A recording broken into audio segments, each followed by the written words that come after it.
All right, happy Monday and welcome back to an all new episode of the Think on These Things podcast. My name is Kairu and I'm your host. And today is the 88th episode of the series. And if you're watching on Monday, December 1st, 2025, it's probably meant to be because this is natively a morning, like not early morning, it's like 6 or 7 o'clock EST, but a morning podcast. And as I sat down to get back on the air today, I realized, one of those terrible lessons that we often learn over and over and over again, that everything takes longer than you expect it to. Even harder yet to learn that everything takes longer than you want it to. Um, but without dwelling on that, I actually think that the larger lesson in all of this is that no matter what happens along the way, no matter what you face, no matter the setbacks, your best option is to keep moving forward. Um, Whether you fail or fly, you will have done your best to try.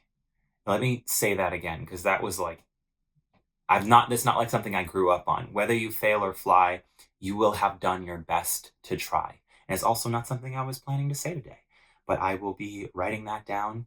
I encourage you to write that down, to put it into words. That's a lesson that I've learned over and over again. And it's something that we've discussed on the podcast. And I'm sure you've heard it and or said it in some way, shape, or form throughout your life, but maybe it will hit differently this way. Whether you fail or fly, you will have done your best to try. Now, this is the first episode after Thanksgiving, which was a few days ago, 4 days ago, I guess. Anyway, um, I'm really thankful. I have a lot to be thankful for. And if you're listening, even if it doesn't seem like it, you have a lot to be thankful for as well. Something as simple as waking up this morning. As I've mentioned this many times before, there's so much that has to happen within your body for you to actually wake up to see a new day, for you to be able to get out of the bed once you are awake, and carry on as you did the day before and the day before. So if you can't think of anything that's happening right now in the day or in your life, at the very least, you ought to be thankful that your body has what it needs to get up in the morning or whatever time you woke up today. I'm not going to hold it against you. But there's a tradition that has long been held in my family that whenever we gather together for Thanksgiving, we'll sit at the Thanksgiving table and we'll all go around and say what we're thankful for. And if you know me, this is not just something that we do on Thanksgiving. It's something that if we go out to eat or if we're having lunch together or dinner, sometimes even on the phone or a Zoom call, I will have you go around the table. We'll all say what we're thankful for, at least one thing, usually just one thing. But I think on Thanksgiving, we get to say, between 1 and 3 different things that we're really thankful for. And hopefully, in conversations that you're having throughout your day and throughout your week, you are acknowledging what it is that you're grateful for right now in your life. And oftentimes, we will look around and we will express thanks for the people who are with us. And I'm absolutely grateful for the people who are in my life. There are many, many, many things I'm grateful for, as I said, but I want to kind of take a moment to put aside some more privately held areas of gratitude to share something that I don't really speak about almost ever outside of maybe the people I'm working with and my circle of friends and um, confidants. But there's a website that we have, a platform, if you will, actually, in Kyrioniverse that has reached a couple of really awesome milestones in the last 24 hours, actually. So, um, if we were at the Thanksgiving table right now, this is what I would say. I would say that I'm grateful for us reaching a new milestone where just yesterday, November 30th, we reached 1,342 unique visitors from all around the world. This is a new 24-hour record for us. We've never reached that many different people in 24 hours. Um, it I just remember looking at my phone, so I'm looking at the analytics throughout the day for this platform exclusively, by the way. I like favored this one above all the other ones that we are running. But I look at the analytics throughout the day, and I'm thinking about how close can we get to 1,000. I wish I could go back. I wonder if I took screenshots and I could show you. Well, I'm not going to show you, but I'll tell you that yesterday I noticed it was like 4 o'clock, 4:53 in the afternoon, and we were at 821. And I was like, what is this? 509, we were at 888. And I just kept looking and I was like, oh my goodness, I think we are going to hit 1,000 unique visitors today. And I actually don't think I saw it before I went to sleep. But when I woke up this morning, I double checked the analytics. We had reached over 1,000. And when I checked for the analytics on the month, there was a certain, actually, that's we did reach 1,000 well before I went to sleep. It was a higher number. It was the monthly number that I was trying to get. I wanted it to be over 9,000, and I was like, I'm hoping that it'll happen before I go to sleep. And I was doing a countdown, um, and we reached it.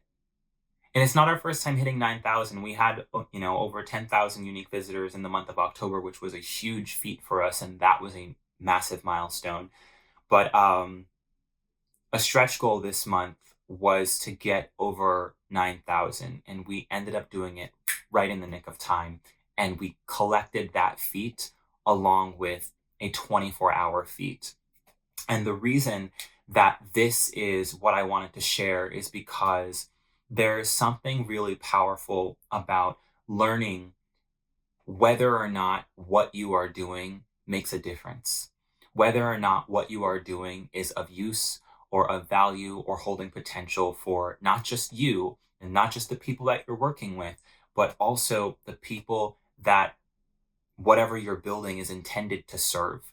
So we have an academic website and platform that is out there and available for people all around the world to come and access. And there are tons of resources. There's tons of content on there, whether it's in the glossary or the blog or the shop or in the courses.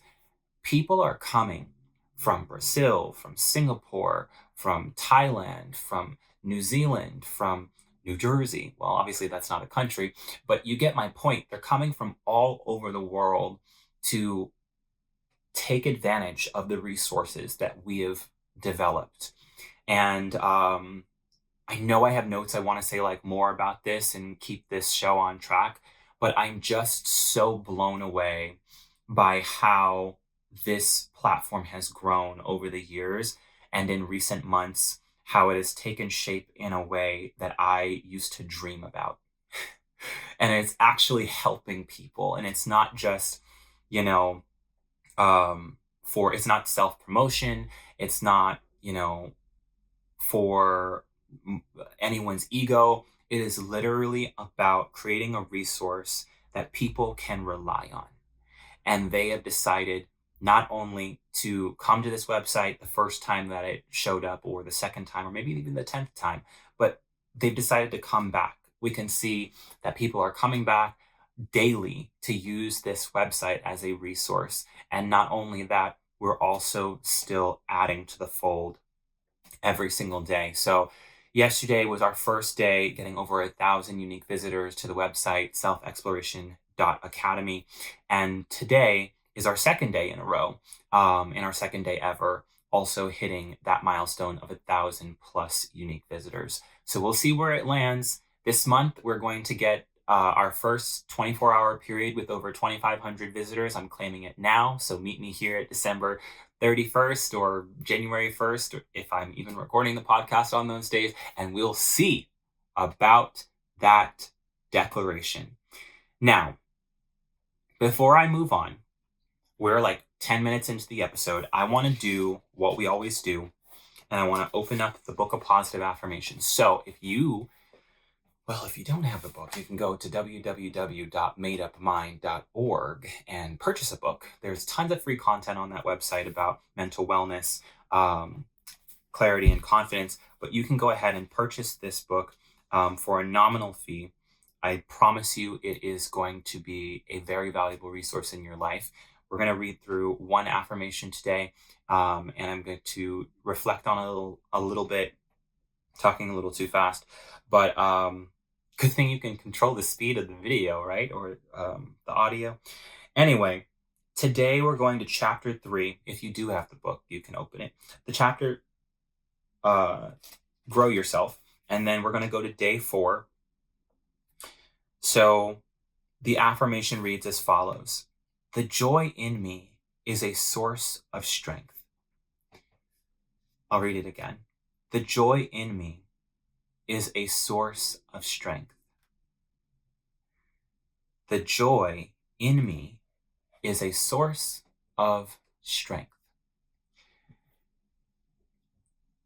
I'm not going to lie, I've read this affirmation and I've been stuck on this affirmation for about a month, because I have been desperately in need of this reminder that the joy in me is a source of strength. Sometimes we go through things that, especially if you've never gone through them before, and sometimes if you have gone through them before and you thought you learned the lesson that you needed to learn, but you found yourself in the same predicament and you're wondering, why am I back here? That's a challenge. And when you wake up to a challenge, when you're in a challenging season and every day you wake up to that challenge and you've got to find a different way of breaking that mountain down, right? Piece by piece, you've got to figure out where your strength is coming from. What is your source, right? We've talked in this podcast about love being a source. We've talked about where kindness comes from. We've talked about gratitude and generosity. And today we've talked about joy, but I wanted to put this affirmation in this episode before I moved on, because it would be like unfair of me to move on to the next one and not include it in the series, right?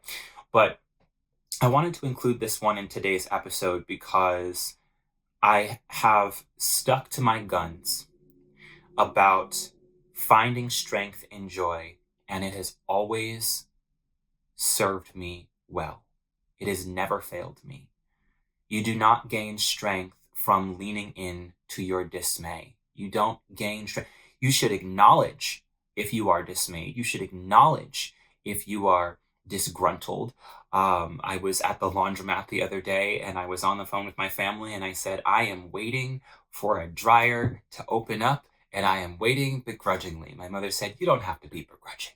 I said, I know what my options are. I'm well aware of my options. I'm choosing to be here waiting begrudgingly. And that's the end of that story. But I understood that it was important for me to acknowledge how I was feeling and also to acknowledge the choices that I was making in that moment. I wasn't belligerent. I wasn't mean. I wasn't, off kilter. I was just upset that, well, to be frank, people around me were making some decisions that were unkind and unfair. But there was only so much that I could do about it. And so I acknowledged that I was upset about it.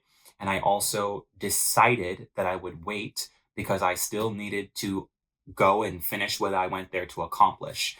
Right. And sometimes there's a song that says, you just have to wait. There's so many songs. I'm not going to go through that right now. But sometimes you're going to be not just in a day of challenge or difficulty. Sometimes it is going to be a season that you're in, but it doesn't negate the fact that you can get up and be strong in the face of whatever it is that you're up against.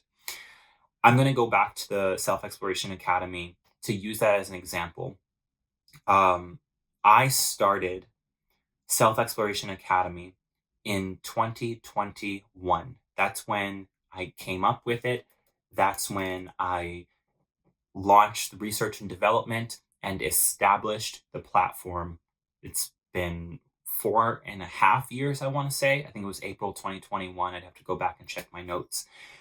But lofty dreams and challenging goals are connected to this platform that was created to help people pursue this journey of self exploration, to pursue a holistically higher education. And it may sound really woo woo right now. We'll talk about what the platform offers later. This isn't really like an advertisement so much as it is me telling you a story that aligns with this affirmation. So let's stay on track, shall we? That's a note for me too. Um, Lofty dreams, challenging goals. I remember saying that when I launched this platform, of course, I have these ideas of how many people we're going to reach and what we're going to do in terms of developing resources. And it is a business. So I'm also thinking how we're going to make money and how much money we're going to make and how quickly we're going to make it. And there's so many different things that you desire when you start a new project or when you venture out into a new way or path or lifestyle. And one thing remains true, that there is so much that you just don't know. There are a lot of people that I've had the privilege of working with throughout my career, and more often than not, I'm working with people who don't know everything, but they know how to keep moving forward. Those are the people who have inspired me the most. In fact, there are people who will literally step into a meeting and say, I don't actually know anything about this, but I'm thinking we can strategize and gain education here and keep moving forward and connect with this person and connect with this idea or watch this YouTube video. There's something powerful that happens when you decide, no matter what, I'm going to keep moving forward. There is also something powerful that happens when you decide that you are not going to lose. When I started this platform back in 2021, there were plenty of sleepless nights. There have been sleepless nights in 2025 as well. Spoiler alert. But there were plenty of sleepless nights where I was trying to figure out how to make this thing work. How am I going to get people to know about it? How am I going to put this out there and not make it about me? Right now, we're in an era where everything is about everybody. Like everything is about the creator. And not everything you create needs to be about you. In fact, what you create needs to be about meeting the needs of the people that it's being created for more often than not, right? So if you're just creating, I guess a vlog series, you want to tell people about your life, cool. But if you're creating, uh, I guess more of a, most podcasters are creating something that provide value to the listener. Most fashion designers are creating something that provides value to the consumer. Most music artists are creating something that provides value to the listener. You get what I'm saying? That every single time they put their hands to work, they have to have the recipient of their product in mind. Um, in 2021, this is before the proliferation of generative AI and all that stuff. Things were a lot slower.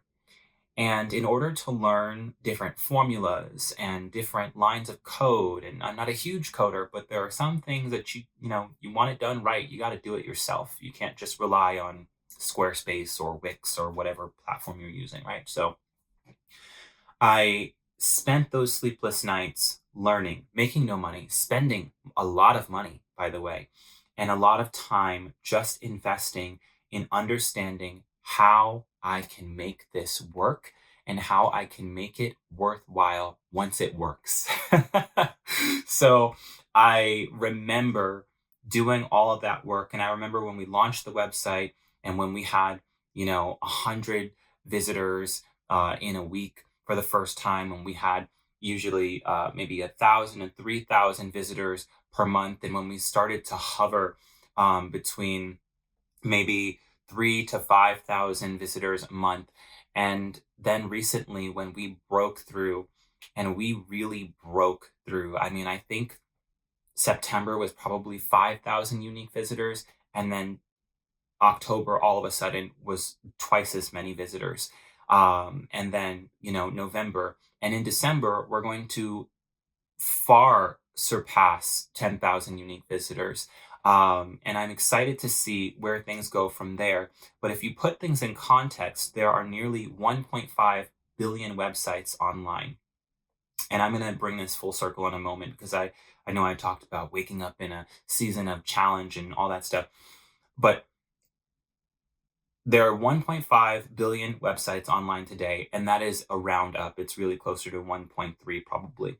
Um, Most small businesses and privately owned websites are getting less than 500 monthly visitors. No, not monthly visitors, monthly page views. It's a completely different thing. So you've got visits, you've got unique visitors, and you've got page views that are usually the top three metrics that you look at to understand what traffic looks like on your website.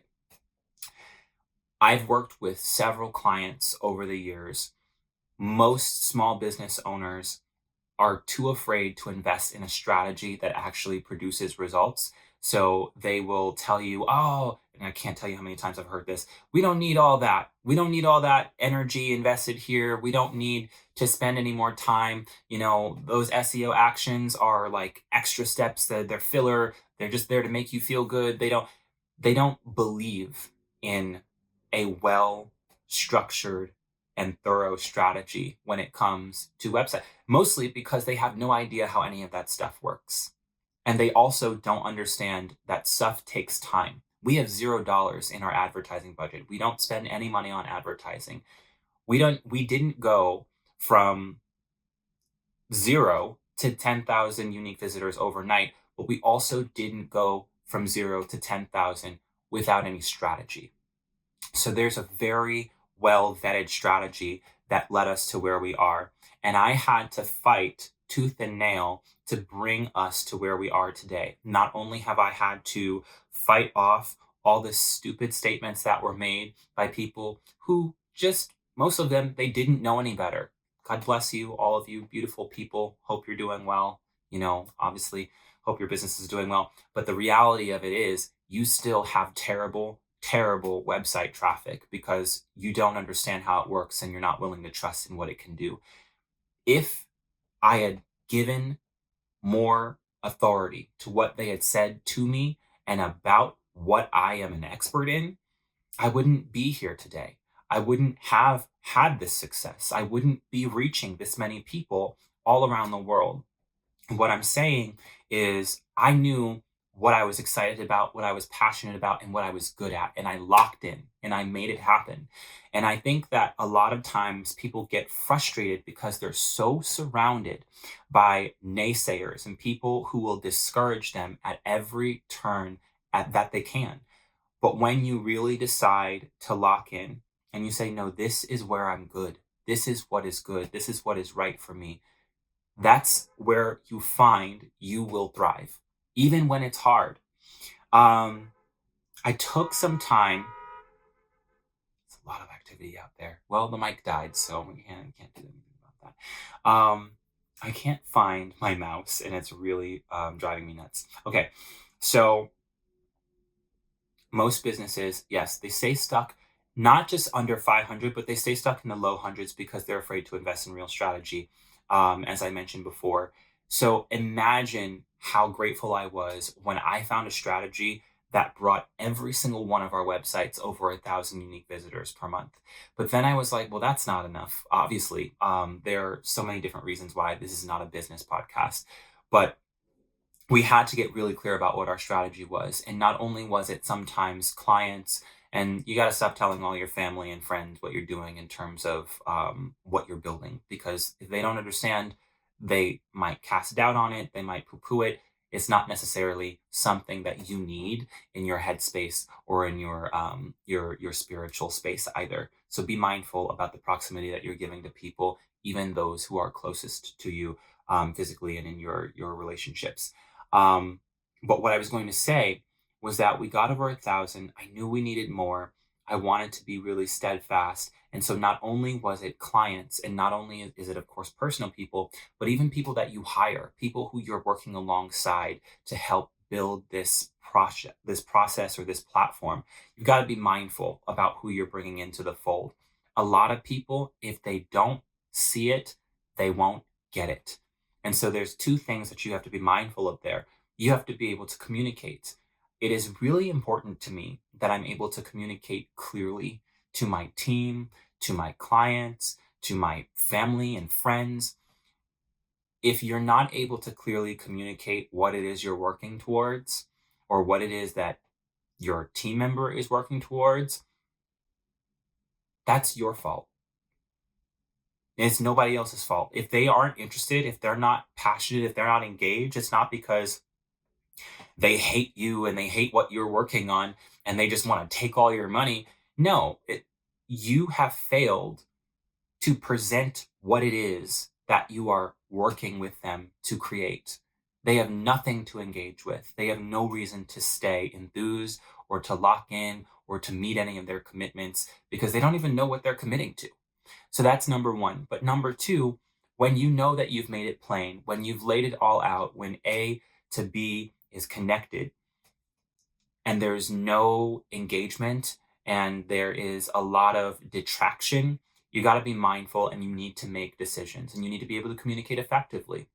You need to be able to communicate boundaries that, okay, if you have a concern, then I'd love to hear your concern. However, if this parlays into ineffectiveness or inactivity, then we're going to have to discontinue our working relationship. Super simple. Also, very professional terminology. So run that back. And if you're leading a team, go ahead and copy that word for word, bar for bar.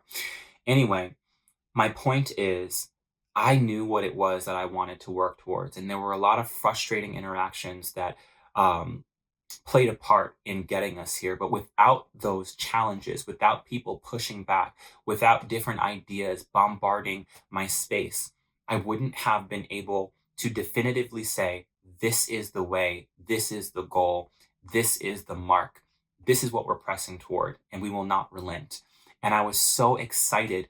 Do you know how exciting it is when you know what it is that you're working towards?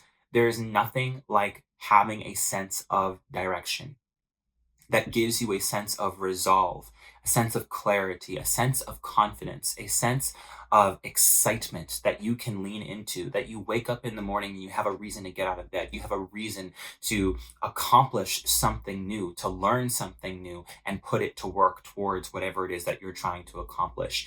That's what I'm talking about when I talk about joy being a source of strength. A lot of people wake up and their lives are in disarray and they have no plan and they have no dreams and they have no goals. And so they're going nowhere. They are literally a mummy or a zombie walking through life, sucking the life out of everyone that they come into contact with. Oh, it's Monday again. Oh, I haven't had coffee. Don't talk to me. Don't look at me. They have nothing to add at all in any circle that they occupy. So it's going to be really hard for them to power through any challenges that come their way. But when you have joy, when you have a joyful disposition about life, when you are excited about where you are going, about what you are striving toward, it makes it so much easier for you to push back against the darkness, the doubt, the confusion, and the dismay, and to actually get up and persevere. Right? It all makes sense. When you really think about it, it all makes sense. And that goes for your relationships, that goes for your career, that goes for your hobbies, for your passions. It goes for your family, if you're building a family. It goes for literally everything. It goes for your finances, for your faith. Everything you can imagine falls under this principle because the principle is true. Joy is your source of strength. You will not find it anywhere else. So anyone who's been, and it just always comes back because it was just 5 years ago where they were saying, use your anger as a catalyst for good. Where did that go? It went nowhere. You don't have to go to ancient texts to find out that the strategy that displaces joy always fails you. It always fails you. You can literally look at the last 5 years and look at every movement that was built on anything other than joy, and it has crumbled and died. So, with that, I wanted to mention, we're about to go over time. I listened to the 76th episode of this series, Making Decisions with Purpose. We don't have enough time to get into it today. But I wanted to read something that I pulled from that episode that really encouraged me. And it encouraged me so much because, like I said, when I sat down to start this episode, I was not really thrilled about how long everything was taking. It was taking longer than I expected. It was taking longer than I wanted it to. Even now, I have to be honest, there's the element of like, wow, I wish this were done at 5 o'clock in the morning. Um, but where was I? What was I doing? I mean, I was here. Anyway, the excerpt that I took, and I wrote this down, was when you do something you desire to do, when you are pursuing a goal and you have complete courage, not necessarily confidence all the time. We're pursuing confidence and clarity as we go through this series, but when we can be clear on what we are desiring to pursue, we may sometimes feel a little unsure about our ability or our capacity. And even on those days where we don't feel 100%, we can get up and we can keep going. And that's how we maintain the consistency and momentum needed to get toward whatever it is that we are pursuing in the end. There's so much more I want to share on the back end of that, but I'm hoping that whatever it is that you are pursuing in life, that if you've listened to this episode, if you've watched this episode, that it encourages you to lean into joy. When things get crazy, lean into joy. When people get crazy, lean into joy. You might get upset sometimes. You might raise your voice at some point. You might get upset and get out of character. When you come back into character, because that only happens for a moment, right? When you come back and you're able to observe the big feelings and you're able to observe the conflict and the cause of concern, remember to lean into joy. This is a challenge you are facing.